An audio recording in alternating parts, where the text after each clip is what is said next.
Stock market किंवा mutual fund ह्यात एक फार मोठा फॅक्टर आहे ज्याच्याबद्दल कोणच बोलत नाही. तर ह्या 15 ते 20 वर्षात SIP म्युच्युअल फंड हे एकदम ग्रो झाले, बरोबर.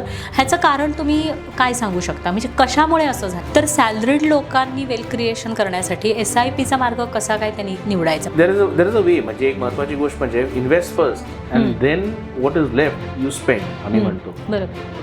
तू युलिप घे ना, युलिप घेतलं की तुझं दोन्ही पण कव्हर होते, तुला कव्हर पण मिळते असं लोक म्हणतात. मग हे कितपत योग्य आहे? इन्शुरन्स इज प्युअरली प्रोटेक्शन आणि mutual funds is purely wealth growing products. म्हणजे इन्शुरन्स इज प्युअरली प्रोटेक्शन आणि mutual funds is purely wealth growing. आता तुम्ही कोल्हापुरी भाषेत जर म्हटला तर तुम्ही गुलाबजामुन आणि तांबडा रस्सा एकत्र कालवून खाल्ल्यासारखा विषय येतो.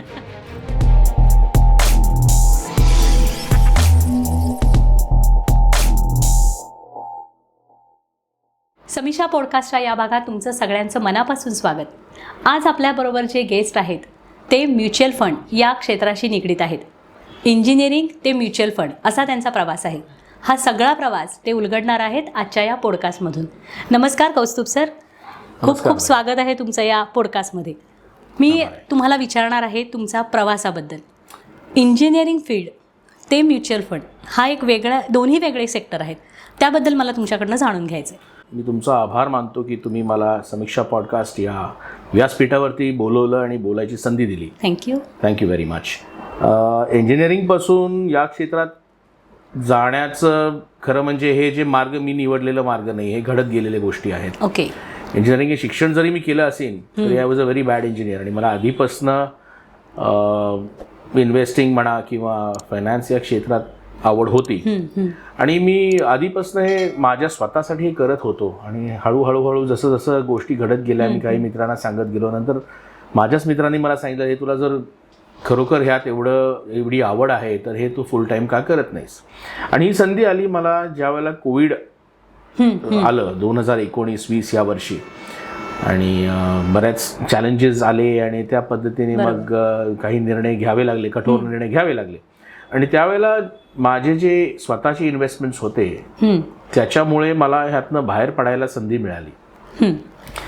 ती एक अशी परिस्थिती होती ज्याच्यामुळे मला लक्षात आलं की इन्व्हेस्टमेंट्स किती महत्त्वाचे आहेत आणि किती लोकांना हे कळत नाही आणि किती लोकांना अनफॉर्च्युनेटली कळत नाही म्हटल्यापेक्षा चुकीची इन्फॉर्मेशन दिली जाते.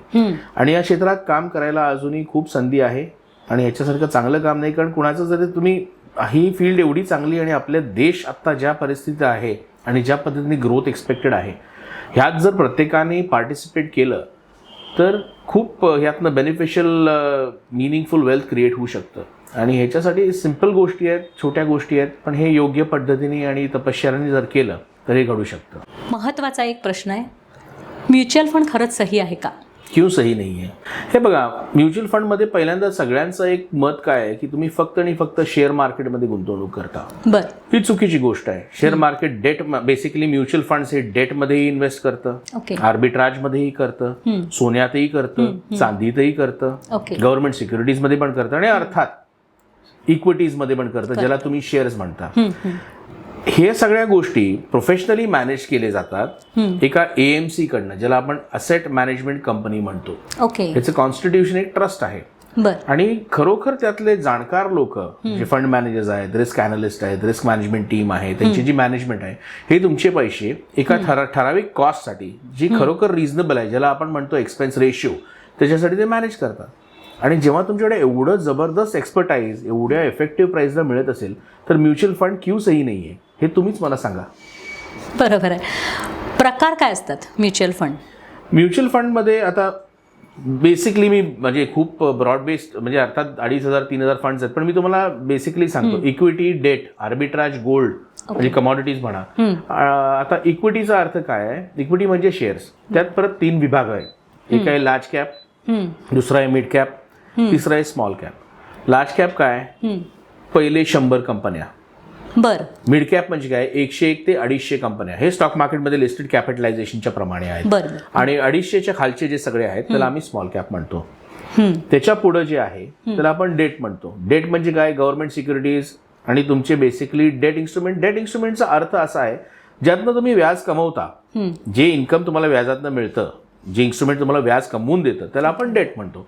तुमचं RD पण डेट आहे, तुमचं FD पण डेट आहे, तुमची गव्हर्नमेंट सिक्युरिटी पण डेट आहे, तुमचं कॉर्पोरेट बॉन्ड पण डेट आहे. त्याच्यामध्ये त्या दोघांचं एक कॉम्बिनेशन असतं ज्याला आपण हायब्रिड फंड्स म्हणतो. तर थोडं डेट पण असतं, थोडं इक्विटी पण असतं. तर हायब्रिडमध्ये विविध प्रकार आहेत. एग्रेसिव्ह हायब्रिड आहे, कन्झर्वेटिव्ह हायब्रिड आहे, त्यांचे पर्सेंटेजेस त्या पद्धतीने ठरतात. आर्बिट्राज हा जो विषय आहे, आर्बिट्राज मी तुम्हाला एकदम सिम्पल समजावतो. मुंबईमध्ये संत्रा 60 रुपयाला मिळतो, ओके, आणि दिल्लीत तो 70ला मिळतो. मग मी काय करणार, मुंबईत विकत घेतो आणि दिल्लीत विकतो, 10 रुपये मधला प्रॉफिट कमवलं, ह्याला म्हणतात arbitrage. This is known as arbitrage.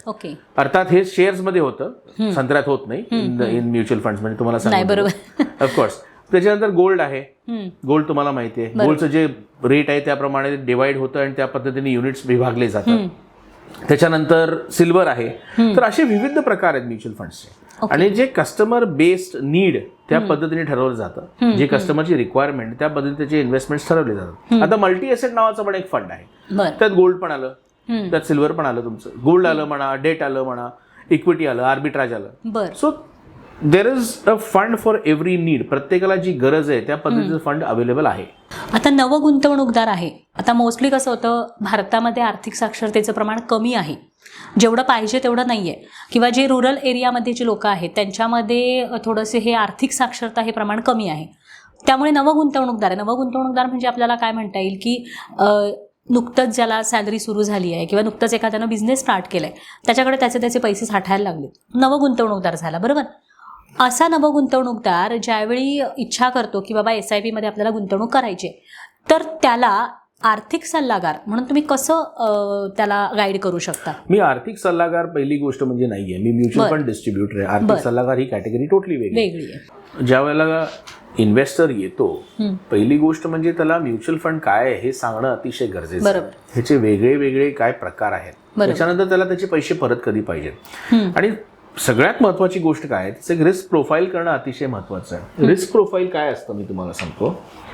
हा एक असा फॉर्म असतो ज्याच्यावर काही प्रश्न आहेत, सिंपल प्रश्न आहेत की तुम्ही किती वेळ गुंतवणार आहात तुमचे पैसे, तुम्हाला बेसिकली तुमचं करंट इन्कम आणि फ्युचर इन्कम किती सिक्युअर असं वाटतं. सिंपल प्रश्न आहेत, कोणीही आन्सर करू शकतं. आणि त्याला आम्ही चॉईसेस पण देतो, एक अंदाज यायला की त्या समोरच्या व्यक्तीला कितपत रिस्क सहन होईल किंवा त्याची काय एक्झॅक्टली एक आयडियोलॉजी आहे किंवा व्ह्यू काय आहे हे समजण्यासाठी. आता आम्ही तुमचं पण केलंय ऍज अ चॉईस. तुम्ही आपलं मगाशी मी तुम्हाला फॉर्म भरून दिलेला सहज तोच होता. आता तुमच्या केसमध्ये तुम्ही उत्तरं दिलेली आहात, बरोबर. आता तुमचं रिस्क प्रोफाईल जे आलेलं आहे जर तुम्ही बघितलं, आता मी विथ युअर परमिशन दाखवू, इफ यू डोंट माइंड. दाखवा, काहीच प्रॉब्लेम नाही.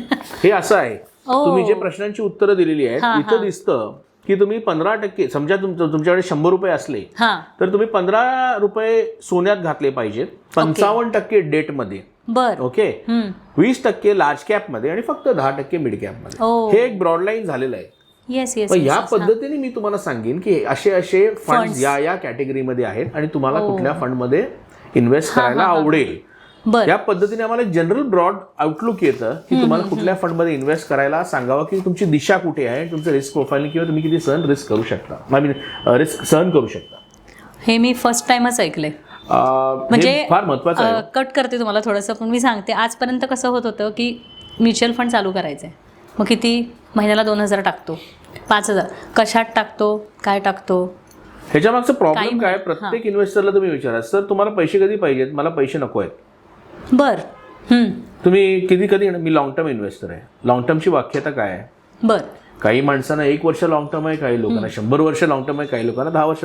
हाऊ डू यू नो, आपल्याला माहित नाही. आपण सगळे लॉंग टर्म इन्व्हेस्टर असतो, पण इमर्जन्सीज कधी येतील, त्यामुळे इमर्जन्सी फंड क्रिएट करणं गरजेचं आहे. मीडियम टर्म गोल्स पण असतात, लॉंग टर्म गोल्स पण असतात. त्या गोल्सशी निगडीत ठेवून तुम्ही तुमचे इन्व्हेस्टमेंट्स वेगवेगळ्या ऍसेट्स मध्ये करणं गरजेचं आहे. कारण सगळेच पैसे तुम्ही लॉंग टर्म रिटायरमेंटला ठेवत नाही. तुम्ही एन्जॉयमेंट्स पण आहेत तुमचे, स्मॉल जॉयज ऑफ लाईफ, तुम्ही वेकेशन्स घेणार आहात किंवा काहीतरी, समजा तुम्हाला सोनं घ्यायचंय, दागिने घ्यायचे, घरात काहीतरी कार्य आलं, हे पैसे तुम्ही आणणार कुठनं, इमर्जन्सी आली मेडिकल, त्याला काय करणार, समजा तुमची नोकरी गेली, काय करणार तुम्ही. तर ह्या सगळ्या गोष्टी व्यवस्थित विभागून त्या पद्धतीने इन्व्हेस्टमेंट करणं गरजेचं आहे. मी ह्याच्याबद्दल असं एक ऐकलेलं आहे की म्युच्युअल फंडमध्ये पैसे ठेवायचे, पाहिजे तेव्हा तुम्हाला पैसे काढता येतात. हो, हे मान्य आहे एक्सेप्ट फॉर ELSS फंड्स, म्हणजे ELSS equity link saving funds, म्हणजे ELSS. ओके, बरं, इक्विटी लिंक्ड सेव्हिंग स्कीम, त्याला बरं. ELSS म्हणतात. तर ELSS ला टॅक्स बेनिफिट्स आधी होते बरोबर. ओल्ड रेजिम मध्ये, आता न्यू रेजिम मध्ये नाही आहेत ते. तर त्याला 3 वर्ष लॉक इन होतं. आणि एक चिल्ड्रन्स फंड आणि रिटायरमेंट फंड हे दोन, हे ते एवढे जे कॅटेगरीज आहेत त्यालाच फक्त लॉक इन्स आहेत, बाकी कुठल्याही फंडला लॉक इन्स असे नाही आहेत. So unless necessary lock in करायची गरज आहे, म्हणजे that depends from investor to investor, depending जे त्यांना लागतं आणि त्यांच्या चॉईस प्रमाणे, त्यांच्या नीड प्रमाणे तो फंड ठरतो. पण मोस्ट ऑफ द फंड्सना लॉक इन नाही आहे. पण मला ह्याला जोडून अजून एक असा प्रश्न विचारायचा आहे की आपण जेव्हा गुंतवणूक करतो, आपण गुंतवणूक का करतो? एक तर आपल्याला थोड्या कालावधीसाठी ते पैसे आहेत आपले, जर आपल्या हातात असतील तर ते खर्च होतात, बरोबर. म्हणून आपण ते कुठेतरी इन्व्हेस्ट करतो, आपण FD करतो किंवा सोनं घेतो, रादर काही असेल. पण ज्यावेळी आपण इन्व्हेस्ट करतो त्यावेळी आपल्या डोक्यात कुठेतरी हे असतं की बाबा हे आता आपले पैसे नाहीच आहेत, आपल्याला हे ज्यावेळी रिटर्न्स भारी भरकम होईल त्यावेळी आपण ते रिटर्न घ्यायचे. पण बरेचदा हे ऐकू येतं मार्केटमध्ये की म्युच्युअल फंडमध्ये पैसे का ठेवायचे, की आत्ता माझ्याकडे जास्त पैसे आहेत, मी म्युच्युअल फंड म्हणजे SIP मी केली आहे, ठीक आहे, आणि मला जेव्हा पाहिजे आहेत त्यावेळी मी ते काढणार. पण ह्याचा मग गुंतवणुकीवर परिणाम नाही होत, कारण रिटर्न्स कमीच मिळणार ना ऑब्व्हियसली. जर समजा मी दीर्घकालीन गुंतवले तर त्याचे मला जास्त रिटर्न्स येणार आहेत, बरोबर. पण मी जर गुंतवले आणि 1-2-3 महिन्यांनी मला वाटलं नाही मला आता पाहिजे, मग त्याचा अर्थच राहत नाही ना त्या गुंतवणुकीला, म्हणजे रिटर्न्सच मिळत नसतील. म्हणून पहिल्यांदाच मी तुम्हाला सांगितलं, जेव्हा एखादा इन्व्हेस्टर येतो त्याला पहिली गोष्ट विचारणं खूप गरजेचं आहे की हे पैसे तुम्ही किती कशासाठी पाहिजे. ओके, मोस्ट इम्पॉर्टंटली काय आहे, म्हणून म्हटलं लॉंग टर्मची व्याख्यता काय आहे. कारण प्रत्येक जण 99% ऑफ द पीपल, ज्या लोकांशी मी बोलतो, प्रत्येक जण लॉंग टर्म इन्व्हेस्टरच आहे, बरोबर बरोबर, कोणी शॉर्ट टर्म नाही. मला आजपर्यंत एकही माणूस, फार क्वचित लोक भेटलेत की मी शॉर्ट टर्मला पैसे ठेवणार आहे, मी 3 महिन्यात पैसे घेणार आहे. प्रत्येक जण लॉंग टर्मच म्हणतो, बरोबर.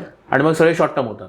म्हणजे that is the most important thing. So हे इन्व्हेस्टरला सांगणं खूप गरजेचं आहे की तुम्हाला इमर्जन्सी, आता समजा like coming back to the 100 rupee discussion, तुम्हाला इमर्जन्सीला पैसे लागणार आहेत, 30 रुपये ठेवा ना इमर्जन्सी फंडमध्ये, बाकी 70 तुम्ही मीडियम म्हणजे बेसिकली 40 मिड टर्म मध्ये ठेवा आणि बाकीचे 30 तुम्ही लॉंग टर्मला ठेवा. तरी पण असं जर तुम्ही ब्रेकअप केलं बरोबर तर तुमचं नुकसान व्हायचे चान्सेस कमी आहेत. आणि इमर्जन्सी फंड हे प्रत्येक माणसाला लागतो, त्याला तुम्ही डिनाय करूच शकत नाही. प्रत्येक जण लॉंग टर्म आहे असं नाहीये. Emergency fund is a very very integral part. बरोबर. कारण कसं आहे, कधी कुठली गोष्ट कधी घडेल त्या जीवनात काही सांगता येत नाही, त्यावेळेला ते पैसे लागतात. मग जेवढे तुम्ही कष्ट करून लॉंग टर्मला ठेवलेला पैसा तो मोडल्यापेक्षा इमर्जन्सी फंड मोडा. ओके, म्हणजे त्याच्यामध्ये त्या गुंतवणुकीवर काही त्याचा परिणाम व्हायचा, त्याला म्हणतात ॲसेट अलोकेशन. ओके. आता दुसरा म्हणजे आता इमर्जन्सीचं तुम्ही बोललात त्याच्यावरनं मी बोलते. कोविडचा काळ म्हणजे सगळे सफर झाले त्याच्यात, छोटा मोठा व्यावसायिक सॅलरी सगळे त्याच्यात सफर झाले. मग त्या काळामध्ये ही जी इंडस्ट्री आहे SIP इंडस्ट्री, हिने कसं काम केलं? बेसिकली त्यावेळेला रिडेम्पशन्स खूप झाले आणि लोकांना रिडेम्पशन्स दिलेही गेले, त्याबद्दल दुमत नाहीये. आणि येस, मार्केट करेक्ट झालं हे सगळं ठीक आहे, पण कोविड संपल्यानंतर तुम्ही जी रॅली आली 20 ते 25 ती किती आली बघा, तेही बरोबर. एक लक्षात घ्या, यात महत्वाची गोष्ट काय आहे, शेअर मार्केट हे नक्की काय आहे तुम्ही मला सांगा. It reflects the economy of the country. बरोबर.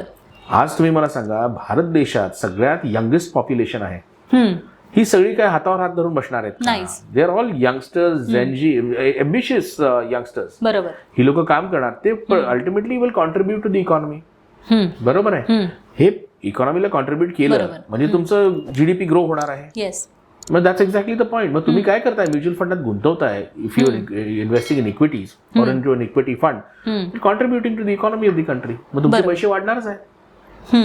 अर्थात नोशनल लॉसेस कधी येणार, कधी करेक्शन वगैरे होणार, पण लॉंग टर्म बघा ना, 1980 ला स्टॉक मार्केट सुरू झालं. बरोबर. ज्यांनी तेव्हा पैसे घातले असतील, आतापर्यंत पैसे शून्य झाले का? एवढे मार्केट क्रॅश झाले. प्रत्येक जण म्हणतोय मार्केट पडलं, पैसे गेले. स्टॉक मार्केट किंवा म्युच्युअल फंड ह्यात एक फार मोठा फॅक्टर आहे ज्याच्याबद्दल कोणच बोलत नाही. वेळ. तुम्ही किती वेळ इन्व्हेस्टेड राहता, तुम्ही किती पैसे घालता हे महत्वाचं नाहीये, तुम्हाला किती रिटर्न्स मिळतात हे तुमच्या हातात नाहीये. बरोबर. एकच गोष्ट तुमच्या हातात आहे, डिसिप्लिन आणि वेळ. येस. मग जे तुमच्या हातात आहे ते करा ना, जे तुमच्या हातात नाही ते कशाला विचार करताय? कारण बरेचदा असं आपण बघतो ना की लोक काय करतात, तुम्ही जे मगाशी फंडचे मला प्रकार सांगितले, लोक आर्थिक सल्लागार कोण असेल XYZ त्याच्याकडनं सल्ला घेतात, ह्याच्यात थोडे पैसे ह्याच्यात थोडे पैसे, थोड्या दिवसांनी त्यांना थोड्या महिन्यांनी थोड्या वर्षांनी कळतं की अरे नाही ह्याच्यात काही ग्रोथ होत नाही आहे, ठीक आहे. मग तो माणूस काय करतो, त्या फंडमधले पैसे दुसऱ्या फंडमध्ये ट्रान्सफर करतो. ठीक आहे. हे जे ट्रान्सफॉर्मेशन आहे ना, हे कितीदा केलं तर योग्य आहे? आणि दुसरं ह्याच्यात जोडून मला असा विचारायचा आहे प्रश्न की ह्याच्यानं बेनिफिट होतो का रिस्क डेव्हलप होते ह्या गोष्टी? हा प्रश्न ते प्रत्येक ज्या माणसाने त्यांना सल्ला दिलेला आहे ते त्या केस प्रमाणे आहे. हे मी इंडिव्हिज्युअली असं ब्लँकेट उत्तर देऊ शकत नाही या विषयावरती. हवेवर जेव्हा तुम्ही एखाद्या फंडमध्ये इन्व्हेस्ट करता तो फंड किती वेळ नॉर्मली सुटेबल आहे हे तुम्हाला कळणं गरजेचं आहे. बरोबर. आता तुम्ही स्मॉल कॅपमध्ये समजा घातला किंवा मिड कॅपमध्ये घातला आणि म्हटलं मला 1 किंवा 2 वर्षात रिझल्ट मिळायला पाहिजे, ते शक्य नाहीये. स्मॉल कॅप मिड कॅप हे 10 वर्षाच्या पुढचं 10-15 वर्ष पुढचं पर्स्पेक्टिव्ह आहे. ओके. जे लोक म्हणतात आम्हाला स्मॉल कॅपमध्येच पैसे घालायचे मिड कॅपमध्ये नाही, it is a very very long term investment. तुम्हाला 1 वर्षात पाहिजे असेल डेटमध्ये जावा, 5 वर्षात पाहिजे असेल तर हायब्रिडमध्ये जावा, ओके 7-8 वर्षात पाहिजे असेल फ्लेक्सी कॅपमध्ये जावा. म्हणजे हे मी तुम्हाला काय सांगतो, सर्टन फंड्स बी एका दिवसात पाहिजे असेल ओव्हरनाईट फंड्स मध्ये जावा, रिटर्न्स मिळतात. रिटर्न्स मिळतात. किती मिळतात हा विषय वेगळा. बरोबर. रिटर्न्स मिळणार. Overnight fund is a liquid fund basically. Okay. जे मनी मार्केट्स वगैरे ह्या गोष्टीत आहेत, ओके, ते तुम्ही घेऊ शकता. लोक फ्रायडेला पाक करून मंडेला घेतात, म्हणजे दॅट्स अ डिफरंट पार्ट. प्रत्येक फंडची बेसिकली परफॉर्मन्स आणि पर्पज वेगळा आहे. हा पर्पज तुम्हाला कळलं पाहिजे. जर तुम्ही पर्पज परफेक्टली समजून घेतला तर मग you will be able to manage risk in a more proper way. बऱ्याच टर्म्स असतात. आता म्युच्युअल फंड म्हटल्यानंतर बऱ्याच टर्म लोकांच्या कानावरनं गेलेल्या असतात. त्यातली सगळ्यात महत्त्वाची टर्म म्हणजे SIP. ती आता सगळ्यांनाच माहिती झाली. दुसरी एक टर्म आहे ती SWP. ही टर्म, या टर्मबद्दल मला जाणून घ्यायचं आहे. म्हणजे SIP म्हणजे काय आणि SWP म्हणजे काय? ओके. SIP म्हणजे systematic investment plan. SWP systematic withdrawal plan. हे टोटली ऑपोजिट गोष्टी आहेत. SIP मध्ये तुम्ही वेल्थ क्रिएट करता, SWP मध्ये तुम्ही इन्कम जनरेट करता. बेसिकली SIP मध्ये काय करता, तुम्ही एक सर्टन लेवलपर्यंत कॉर्पस घेऊन जाता, ओके, आणि त्याच्यानंतर तुमचं सगळं झालं, you retired. Just a hypothetical example मी तुम्हाला सांगतो. तुम्ही रिटायर झालाय आणि तुम्हाला तर त्यात तुमच्या इन्व्हेस्टमेंटमधनं इन्कम जनरेट करायचं आहे. तर एक सर्टन वायबल पर्सेंटेजला विच इज एक्सेप्टेबल तेवढं तुम्ही ॲन्युअली विड्रॉ करता आणि ते दर महिन्याला तुम्हाला ती रक्कम मिळते. म्हणजे ऑटोमॅटिकली ते युनिट्स तेवढे जे आहेत त्या रेटच्या प्रमाणे ते विकले जातात आणि तेवढं इन्कम त्या स्टिप्युलेटेड डेटला तुमच्या अकाउंटला येतं. आता काय, फॉर एक्झाम्पल एक छोटंसं तुम्हाला सांगतो.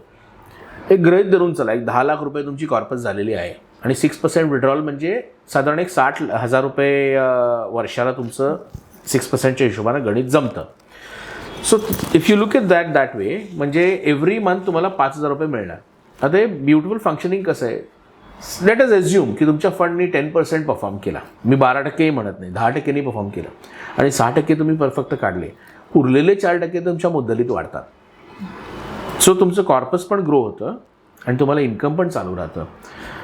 FDजमध्ये तुम्हाला जे काय रेट ऑफ इंटरेस्ट मिळणार आहे तेवढाच मिळतो, पण म्युच्युअल फंडमध्ये तुम्ही जर perfect proper rate of withdrawal ठेवला तर तुमचं कॉर्पसही रेग्युलरली वाढत जातो. 2 प्रकारची लोक असतात. एक नवगुंतवणूकदार असतो, त्याला कसं आहे की थोडे आपल्या सॅलरीतनं वाचवून थोडे पैसे ठेवायचे असतात.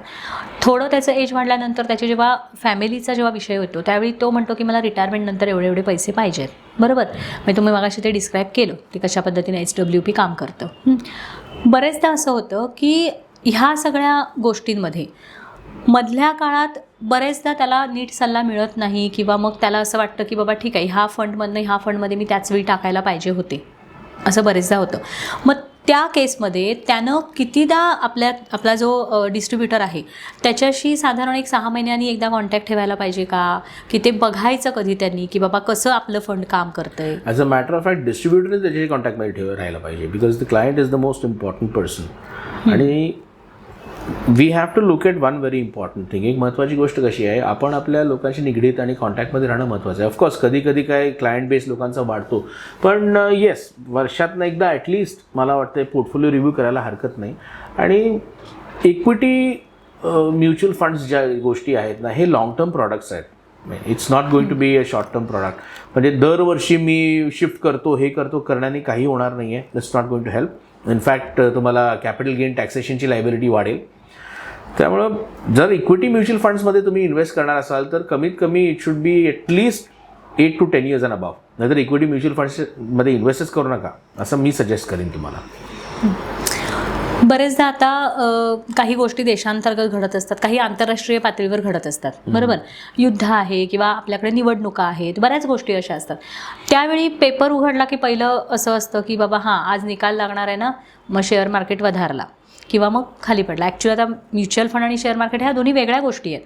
पण बरेचदा असं लोकांना भीती असते की अरे बाबा शेअर मार्केट गडगडलं म्हणजे आता माझ्या SIPचं काहीतरी झालं. मग ह्या कितपत तथ्य आहे ह्या गोष्टीत? तथ्य आहे, कारण काय आहे, major part of the mutual fund industry हे इक्विटी बेस्ड म्युच्युअल फंड्समध्ये आहे. ओके, त्यामुळे येस. आणि मार्केट हे भयंकर सेन्सिटिव्ह आहे, म्हणजे कुठल्याही न्यूजला ते रिॲक्ट करतं, म्हणजे ग्लोबली पण रिॲक्ट करतं, डोमेस्टिकली रिॲक्ट करतं. ॲक्च्युली तुम्ही जर म्हटला तर ह्याला तुम्ही ऑपॉर्च्युनिटी पण म्हणू शकता, if you look at it that way, or you can look at it as a threat. आता ऑपॉर्च्युनिटी का, जेव्हा मार्केट पडतं त्यावेळेला तुम्हाला अट्रॅक्टिव्ह फंड्सचे units at an attractive price घेता येतात. हे लॉंग टर्म इन्व्हेस्टरच्या दृष्टिकोनातून फायद्याचं आहे. जो माणूस शॉर्ट टर्म करणार आहे तो ह्यातनं फायदा कधी करून घेऊ शकणार नाही. म्हणून मी काय म्हणतो, ह्या सगळ्या गोष्टी गेल्या 10 वर्षात भरपूर गोष्टी घडलेल्या आहेत. तुम्ही बघा काय काय घडलेलं आहे मागच्या 10 वर्षे. मार्केट खाली गेले, कोविड आलं, त्याच्यानंतर तुमचं आता युक्रेन वॉर झाला, बऱ्याच गोष्टी झाल्या. मार्केट वर खाली. आता गेले 14 महिने मार्केटने फ्लॅट रिटर्न दिले. याचा अर्थ असं झाला का की there is nothing going to happen? शेवटी ultimately the economy is going to grow. We are a growing nation. आता आपल्याकडे एवढंच चांगले ऑपॉर्च्युनिटीज आहेत आणि we have to stay put. Equity mutual funds मध्ये जर तुम्ही गेला तर ह्या गोष्टी तुम्ही लक्षात घेऊन चला की तुम्हाला इमिजिएट रिझल्ट्स मिळणार नाही आहेत. Patience is the only way. मी तुम्हाला कायम परत सांगतो, time and the most important factor for wealth creation is time.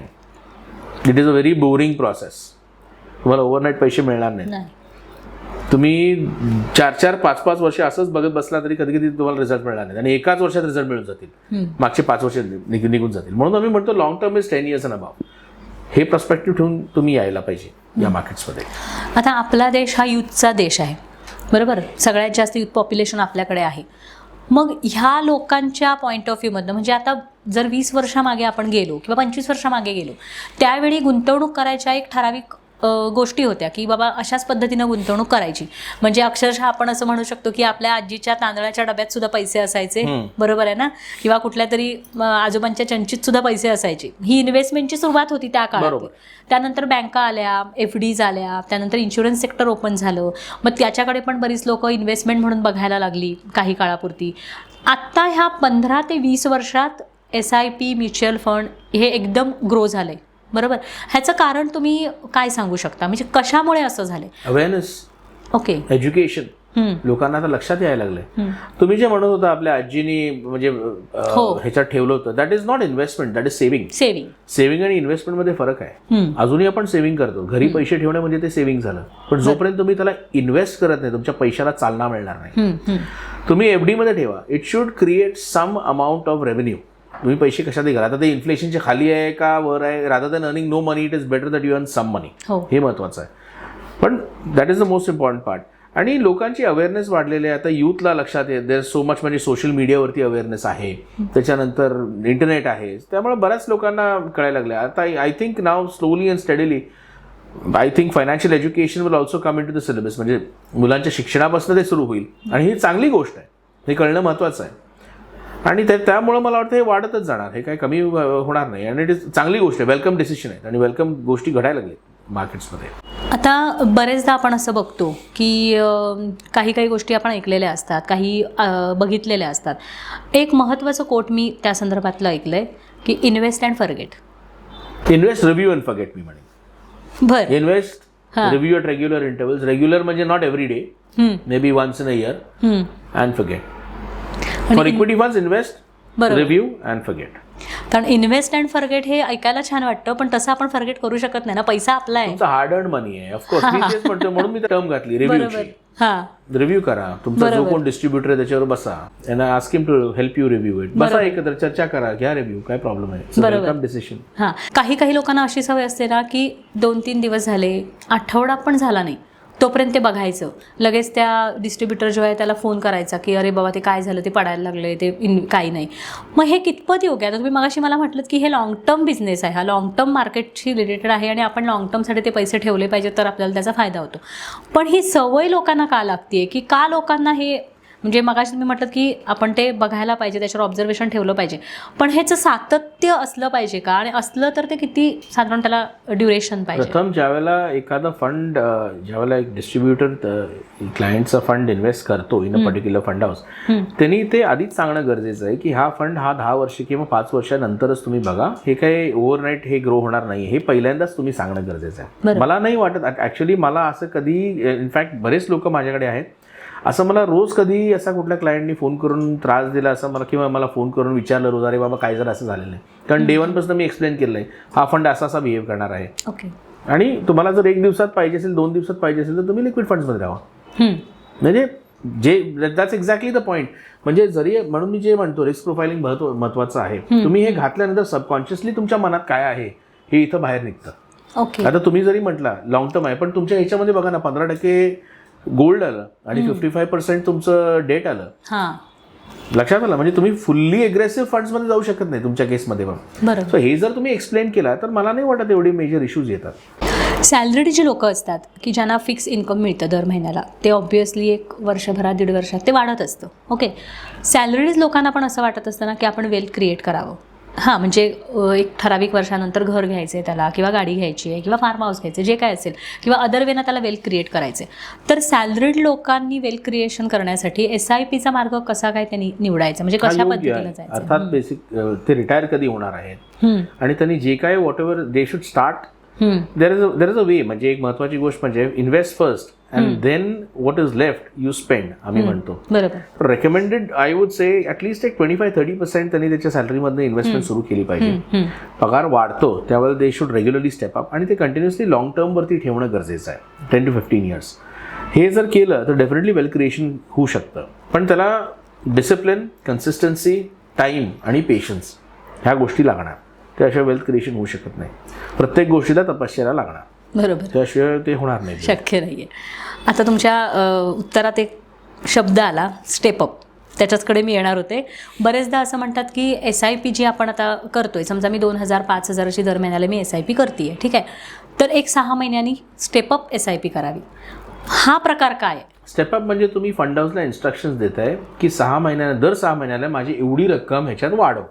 म्हणजे 5,000 जर करत असाल तर पुढच्या 6 महिन्यानंतर 5,500, त्याच्यानंतर 6,000, 6,500 असं दर 6 महिन्यात तुम्ही जे इन्स्ट्रक्शन्स द्याल त्या पद्धतीने फंड हाऊस ते वाढवेल. त्याला म्हणतात स्टेपअप SIP. स्टेपअप किती करायचं हे तुमच्या हातात आहे. भले ते 100 रुपये असो, 500 रुपये असो, 1000 रुपये असो, तुम्ही फंड हाऊसला सांगायचे या 6 महिने किंवा 1 वर्षानंतर माझे एवढे वाढव फंड, म्हणजे in the instalment of the SIP. त्या पद्धतीने ते वाढत जातं ऑटोमॅटिकली. म्हणजे सबकॉन्शियसली तुमच्या अकाउंटमध्ये ते निघून जातं, तुम्हाला लक्षात येत नाही, आणि ते इन्व्हेस्ट होत जातात. त्याला म्हणतात स्टेपअप SIP. मग त्याचा काही क्रायटेरिया असतो का, किती करावं स्टेप? तुमच्या हातात आहे. पैसे तुमचे, हे कर्ज नाही, हे इन्व्हेस्टमेंट आहे. त्यामुळे तुम्ही तुमच्या पद्धतीने ते करू शकता. SIP जेव्हा आपण करतो तेव्हा बरेचदा असं सांगतात लोक, म्हणजे साधी गणित असतात, 1+1=2, पण एवढ्या सोप्या भाषेत हे सांगण्यासारखं नाही आहे जेवढं आता मी तुमच्याशी बोलते त्याच्यावरनं माझ्या लक्षात आलं. पण बरेचदा लोक असं म्हणतात की ठीक आहे, आता चालू आहे माझी SIP, मी काय त्याच्याकडे बघत नाही आहे, ठीक आहे, पण बरेचदा असे काही त्याच्यामध्ये टर्म्स येतात. काही लोक असं म्हणतात की माझ्या इन्शुरन्समध्ये माझी आहे इन्व्हेस्टमेंट, ठीक आहे, मी SIP पण करायची आहे मला. पण ह्याच्यामध्ये असा एक विषय आला की SIP plus insurance is equal to ULIP plans. तू युलिप घे ना, युलिप घेतलं की तुझं दोन्ही पण कवर होते, तर तुला कवर पण मिळते, असं लोक म्हणतात. मग हे कितपत योग्य आहे? युलिप म्हणजे युनिट लिंक्ड इन्शुरन्स प्लॅन्स. प्रथम म्हणजे मी तुम्हाला सांगतो, इन्शुरन्सचं बेसिक पर्पज आहे प्रोटेक्शन, बरोबर, वेल्थ बिल्डिंग नाही. इन्व्हेस्टमेंटचं काम आहे वेल्थ बिल्डिंग, प्रोटेक्शन नाही. आता मी तुम्हाला सांगतो, हे दोन्ही गोष्टी अतिशय इम्पॉर्टंट आहे. मी तुम्हाला म्हणेन इन्व्हेस्टमेंटच्या आधी तुम्ही इन्शुरन्स करा. मी इन्शुरन्सचं काम करत नाही, मी फक्त इन्शुरन्समध्ये का सांगतो, कारण तू समजा उद्या काहीतरी घराचा करता गेला तर तुम्ही जे काय वेल्थ बिल्ड केलेली आहे ती सगळी फॅमिली लायबिलिटीसाठी विड्रॉ करून तुम्ही झिरो व्हाल. बरोबर. त्यामुळं wealth protection basically term plan आणि मेडिक्लेम ह्या 2 इम्पॉर्टंट प्रत्येक हाऊसहोल्डला पॉलिसीज असणं गरजेचं आहे. हे 2 पहिलं तुम्ही कव्हर करा आणि त्याच्यानंतर तुम्ही वेल्थ म्हणजे आमचे SIPs किंवा अदर इन्व्हेस्टमेंट्समध्ये या. That is very very important. हा बेसिक मुद्दा आहे. कारण पहिला protect yourself and then grow your wealth. That is the way you should do. ULIP म्हणजे काय, नॉर्मली ऑब्झर्व असं केलं गेलेलं आहे की युलिपमध्ये जनरली मोटॅलिटी पर्सेंटेज जे आहे, जे पैसे मोटॅलिटीसाठी एक्सपेन्स लावला जातो तो थोडा हाय आहे. त्यामुळे जे जनरली रिटर्न्स मिळायला पाहिजे ते तुम्हाला मिळत नाही. आणि ह्या दोन गोष्टी मिक्स करू नका, कारण बेसिकली त्या टू डिफरंट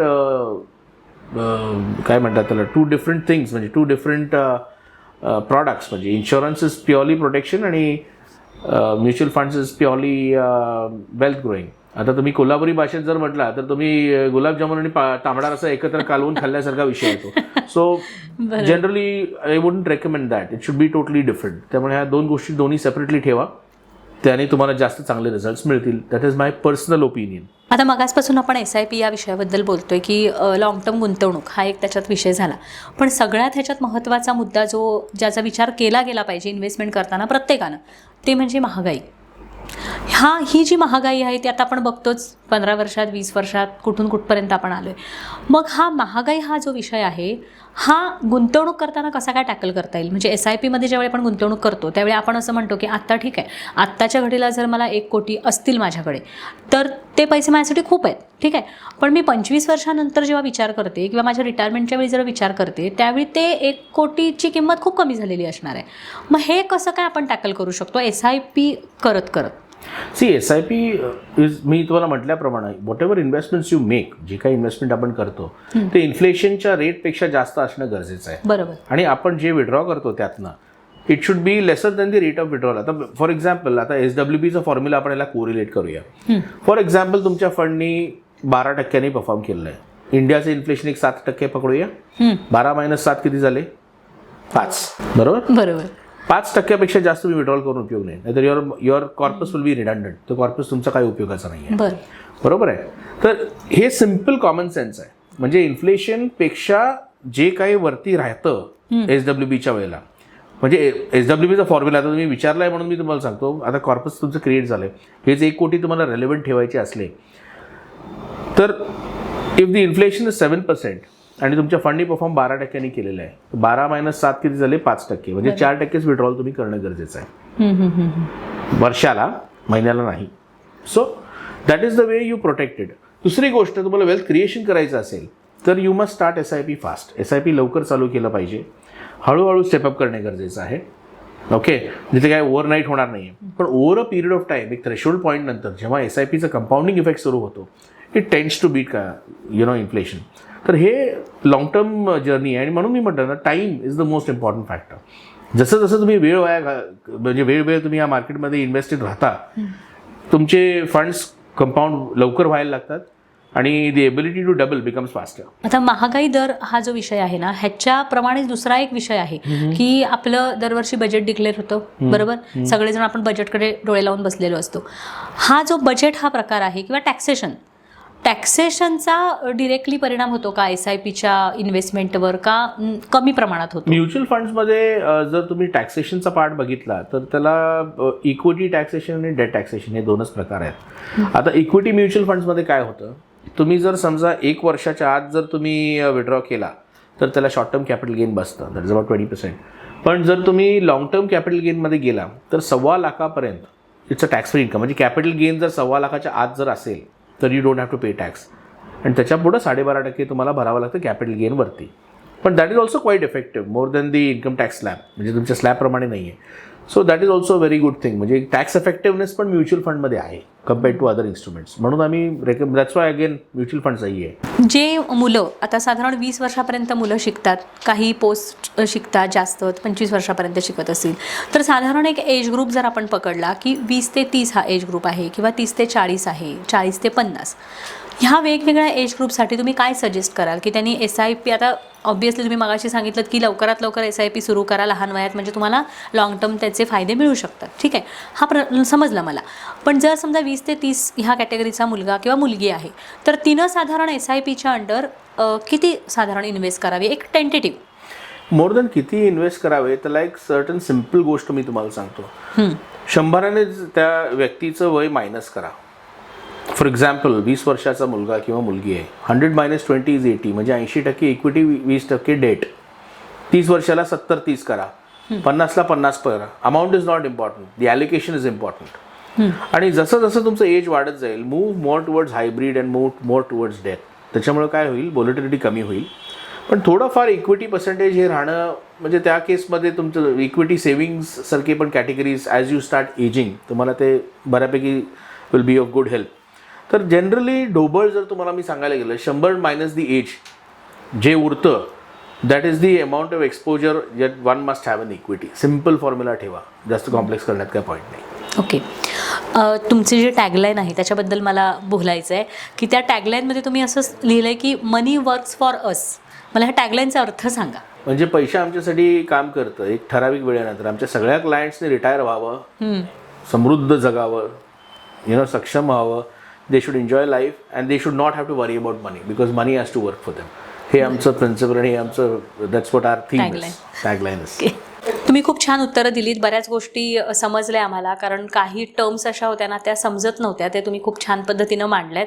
आता एक रॅपिड फायर आपण घेणार आहोत. तुमच्या फील्डची रिलेटेडच आपण काही थोडे प्रश्न विचारणार, त्याची फटाफट उत्तरं द्यायची तुम्ही. ओके, ठीक आहे. सगळ्यात पहिला प्रश्न माझा असा आहे की FD की SIP? SIP, no doubt. SIP की lump sum? Depends on the situation and the client. 3 वर्ष, 7 वर्ष आणि 10 वर्ष कुठले फंड सजेस्ट कराल तुम्ही? 3 वर्ष मी रेकमेंड करेन डेट फंड. 7 वर्ष मे बी फ्लेक्सी कॅप. 10 वर्ष नवाव मिड कॅप अँड व्हॅल्यू. यापैकी कुठली? इंडियन मार्केट की ग्लोबल मार्केट? Indian market. का? We are growing economy. या विषयावर डिटेल नॉलेजसाठी कुठली पुस्तकं सजेस्ट कराल? तुम्ही द मँगो मिलेनियर राधिका गुप्ताजीने लिहिले ते घेऊ शकता. मनीबद्दल पाहिजे असेल तर you can read mad money journey by Mehra Birani. आणि तुम्ही let's talk mutual funds Monika Halan हे पुस्तकं तुम्ही वाचला तर बऱ्यापैकी तुम्हाला नॉलेज त्यातनं मिळू शकेल. खरं तर हा एक वेगळा विषय आहे, थोडासा किचकट वाटतो, पण तो अत्यंत गरजेचा विषय आहे, कारण इन्व्हेस्टमेंट हा सगळ्यांच्या जिव्हाळ्याचा विषय आहे सध्या. त्यामुळे तुम्ही खूप छान पद्धतीनं उत्तरं दिलीत. काही बऱ्याच टर्म्स होत्या ज्या खूप छान पद्धतीनं तुम्ही डिस्क्राईब केल्यात, त्याबद्दल खूप खूप धन्यवाद. समीक्षा पॉडकास्टच्या या भागात आपण आज भेटलो कौस्तुभ सरांना. असेच नवनवीन पॉडकास्ट बघण्यासाठी तुम्ही नक्की सबस्क्राईब करा समीक्षा पॉडकास्ट हे चॅनल. लाईक करा, शेअर करा, सबस्क्राईब करा आणि हो, बेल आयकॉन दाबायला विसरू नका, म्हणजे नवीन व्हिडिओचं नोटिफिकेशन सगळ्यात पहिल्यांदा तुमच्यापर्यंत पोहोचेल. धन्यवाद.